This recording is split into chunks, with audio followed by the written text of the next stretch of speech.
사건이 일어났을 때는 저는 몰랐어요. 그때 당시 그럼 뭐 하고 있었나 하고 돌이켜봤더니 한참 대통령 탄핵 심판 와중이었었거든요. 그 당시가 한참 온 나라가 떠들썩하게 그렇게 대통령 탄핵 심판 와중이었던 그때 한 고등학생은 그렇게 일을 하다가 스스로 죽어갔구나.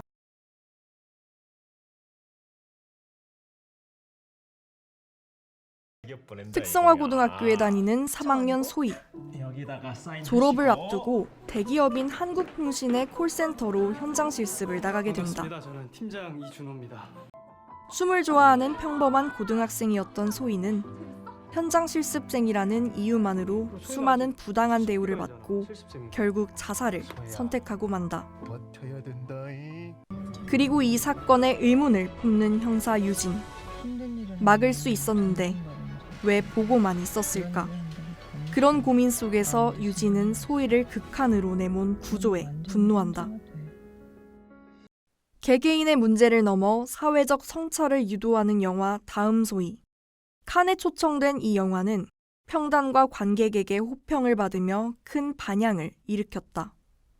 영화 개봉 후 국회에서는 직업교육훈련 촉진법 개정안, 소위 다음 소위 방지법이라고도 불리는 법안이 통과됐다. 경계 청년들 팀에서 만난 여러 인터뷰이 역시 입을 모아 다음 소위를 언급했다. 다음 소위를 보고 이 다음 소위라는 영화를 통해서 바로 영화 다음 소위였습니다. 모두에게 깊은 인상을 남긴 영화 다음 소위. 그렇지만 누구보다도 직업계고 학생들에게 더욱 특별한 의미로 다가왔을 것이다. 실화를 바탕으로 한 픽션이나 당사자들은 지난 경험을 투영하며 영화를 감상하지 않았을까? 그 영화를 봤다는 친구들 얘기를 들어보면 이게 내 얘기가 될 수도 있고 내 친구 얘기가 될 수도 있어서 진짜 생각을 되게 많이 하게 됐다. 그리고 진짜 이 현장 실습을 하는 데 있어서 학교로 넘어서 전 사회에 좀 관심을 가져줬으면 좋겠다라는 얘기를 많이 하더라고요. 저희 같이 활동하시는 이제 성인 다른 운영이 분도 이제 특성화로 나오셨고 이제 고졸로 일을 계속 하시고 계신데 소희를 볼 때 10년 전에 내 모습을 보는 것 같다라고 얘기를 하시더라고요. 영화를 거의 제대로 다 완성하지도 못한 상태에서 그 첫 상영을 했어요. 그러니까 반응이 어떨 거라는 건 뭐 전혀 아무런 생각이 없었고 일단은 최대한 끝까지 영화를 잘 완성해서 상영을 해야겠다. 그거 하나밖에 없었습니다. 시나리오 쓸 때부터 이야기의 어떤 극적인 뭔가를 위해서 좀 과장을 한다던가 그런 것들은 최대한 하지 않아야겠다라고 생각했고 이미 현실이 너무나 또 비극적이기도 하고 우리 사회의 모습을 들여다보면 들여다볼수록 이게 진짜로 실제로 이렇단 말이야 하고 의아할 정도였으니까요. 최대한 그냥 있는 그대로를 담담하게 그려내야겠다라고 생각했고 공개된 지 그리 시간이 많이 지나지 않았는데도 그렇게 바로 또 성과가 있어서 너무나 다행이라고 생각했고요. 앞서 언급했듯이 영화가 우리 사회에 가져온 가장 큰 변화는 소위 직촉법 개정안 통과다. 제가 대표 발의한 직업훈련 교육 촉진법이 개정이 돼서 이전에는 사실 현장 실습생에게는 적용되지 않았던 근로기준법상의 노동자의 권리 이런 것들이 이제 보장될 수 있게 된 겁니다. 법 개정 이후 교육부는 현장 실습 매뉴얼에 이 개정 내용을 반영을 했고요. 또 시도교육청과 학교를 대상으로 설명회를 진행하고 있습니다.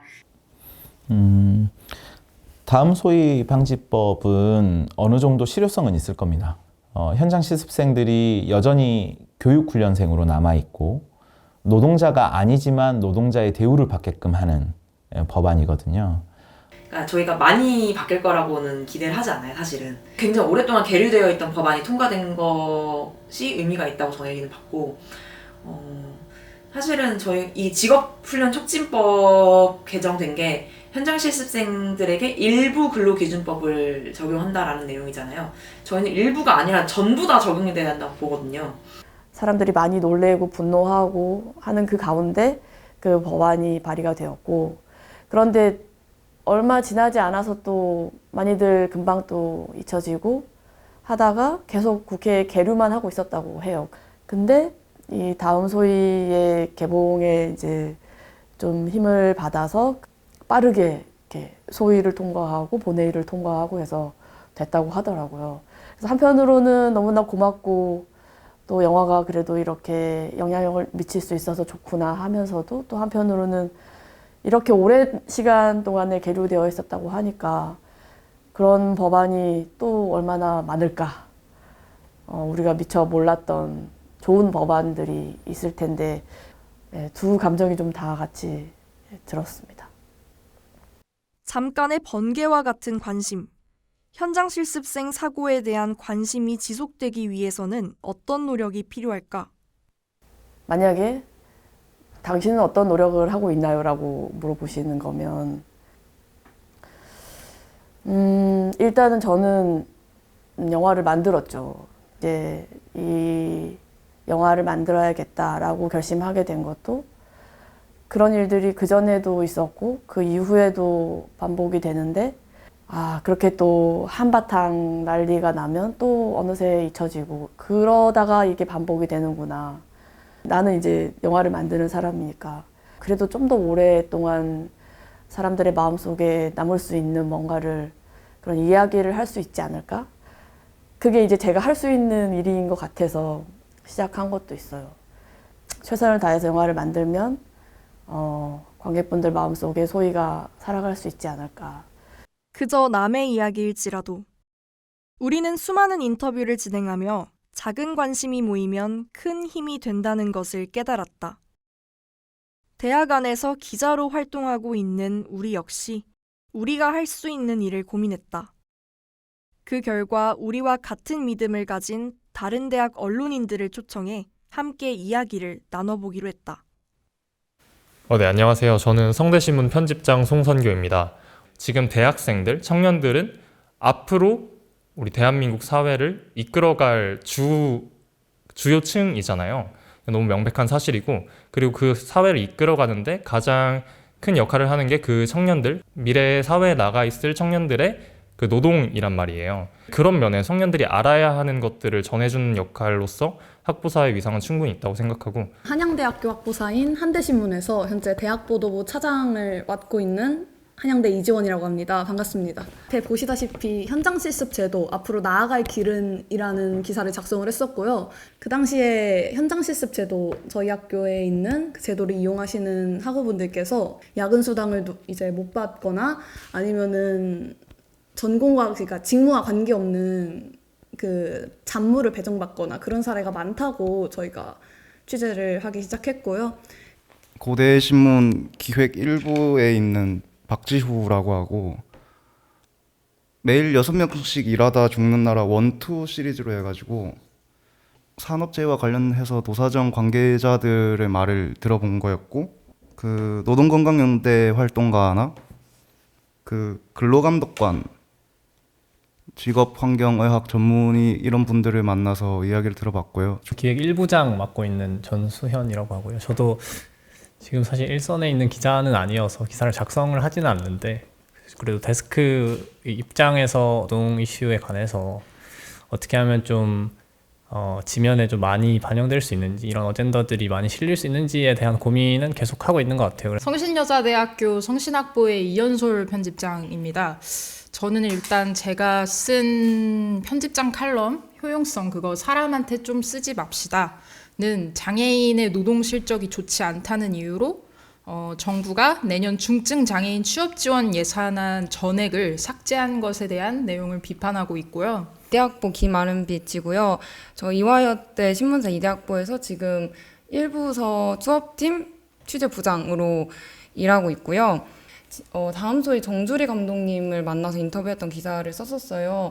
법이 통과가 안 되고 계속 이제 계류돼 있었던 상황에서 영화가 나오면서 좀 이제 파급력이 있었던 상황이어서 감독님 인터뷰를 했었던 기억이 나고요. 대담의 첫 번째 주제는 대학 언론이 기성 언론에 대해 가지는 차별점이다. 여러 대학 학보사에 재직 중인 이들이 느끼는 대학 언론이 나아가야 할 방향은 무엇일까? 이제 영상 콘텐츠만을 소비하는 대학생들이 이제 유일하게 접근할 수 있는 지면 신문이고, 이제 그러다 보니까 편향되지 않은 여러 가지의 정보들을 모은 유일한 지면 콘텐츠가 될 수 있지 않나 하는 점에서 좀 대학 언론이 기성세대와 좀 기성 언론들과 좀 차별점을 갖는 것 같습니다. 일단은 대학 언론이 가질 수 있는 차별점은 세 가지 정도라고 생각을 하는데, 일단 의사결정의 자유로움이 있다고 생각을 합니다. 대학 언론의 기자로서 그런 어떤 기업의 광고에 의존하고 있지도 않고 하다 보니 돈 주제도 자유롭게 쓸 수 있는 것 같고, 그다음에 또 차별적인 시각을 좀 제공해 줄 수 있다고 생각을 합니다. 아무래도 저희가 청년이고 대학생이다 보니까 다른 기성 언론에서 얘기하지 못하는 좀 대학생의 입장에서 전달할 수 있는 것들이 있다고 생각을 하고, 그리고 마지막으로 학내에 대한 공론장을 형성할 수 있다는 것이 이제 차별점이라고 생각을 해요. 사실 기성 언론과 비교했을 때 대학 언론이 가지는 가장 큰 장점이 있다면 정책 입안하는 사람들이 직접 본다는 게 제일 큰 것 같아요. 그러니까 사실 주 독자층은 학생이 아니라 주로 직원이거나 총장이거나 교수거나 그렇거든요. 그러면 이런 점을 생각을 해보면 우리가 학내에서 발생하는 어떤 노동 어젠더를 다뤘을 때 그런 기사들이 바로 총장에게 직접 전달이 됩니다. 앞선 기자분들께서 다들 너무 이제 학보사를 하면서 가장 느낄 수 있는 보람과 낭만에 대해서 말씀해 주신 것 같아요. 왜냐하면 사실 저는 이 질문을 딱 봤을 때 생각이 든 게 지금 대학 언론은 존망의 위기에 처해 있다라는 생각이 가장 먼저 들었거든요. 종이신문 거의 안 읽어요, 이제 학생분들이. 종이신문도 거의 안 읽고요. 학교에서는 부수를 줄이라고 예산을 빼갑니다. 이게 현실이고요.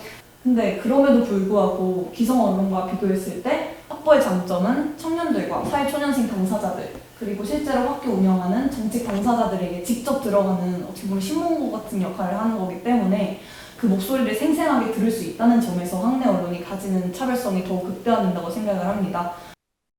하루 이틀의 문제가 아닌 대학 언론의 위기론. 이를 직면한 사람들은 그 현실을 인정하는 한편 새로운 희망을 발견하기도 했다.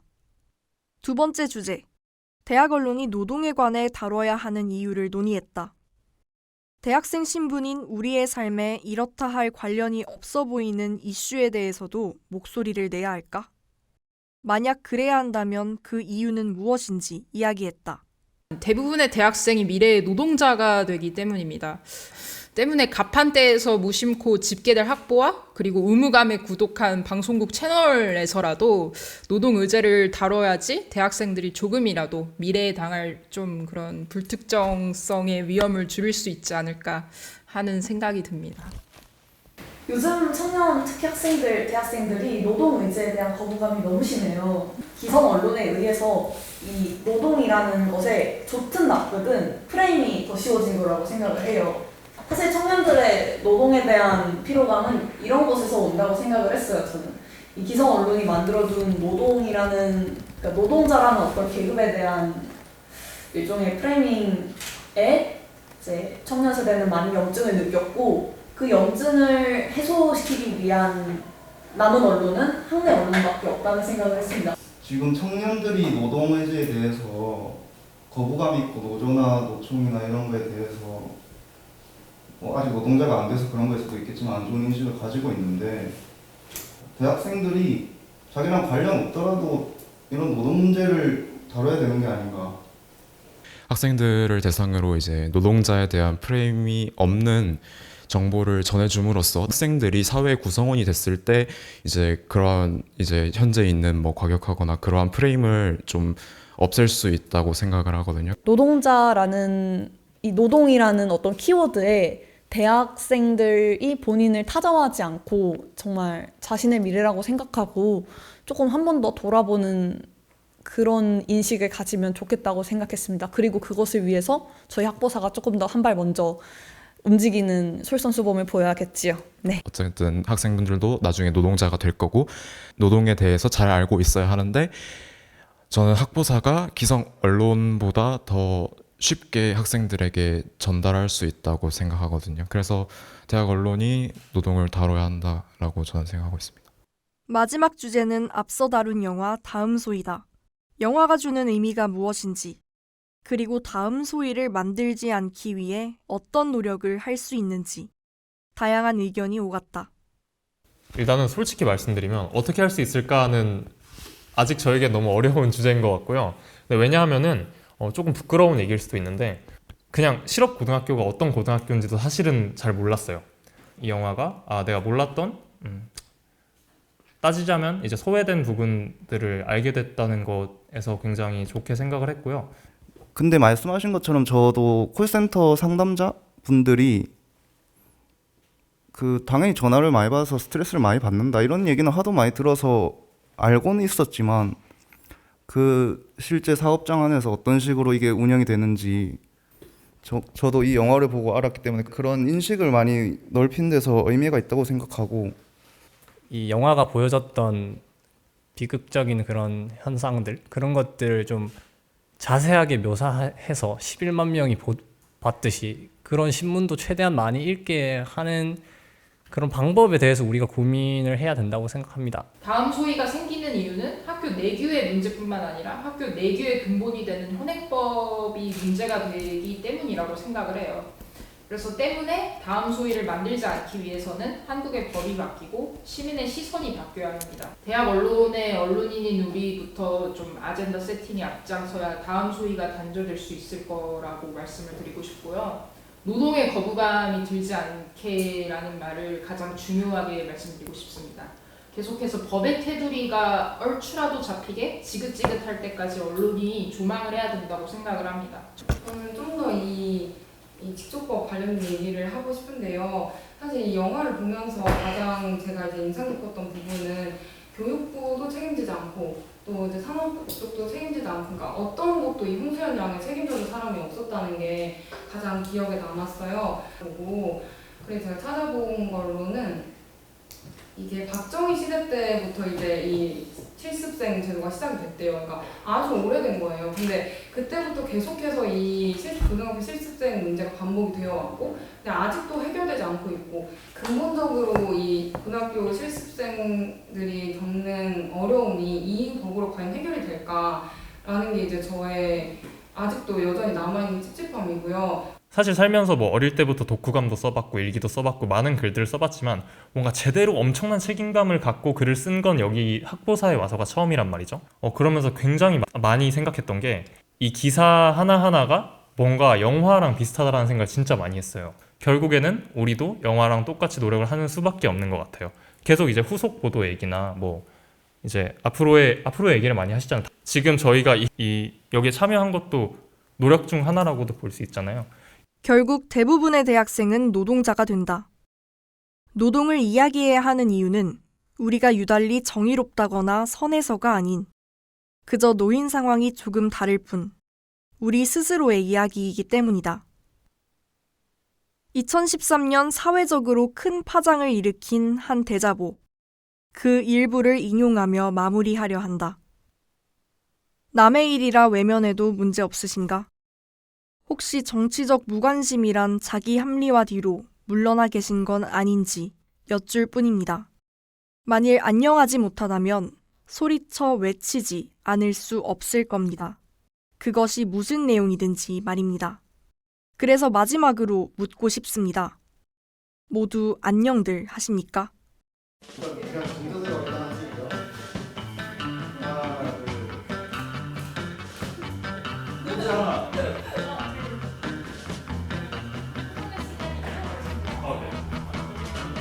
아, 네.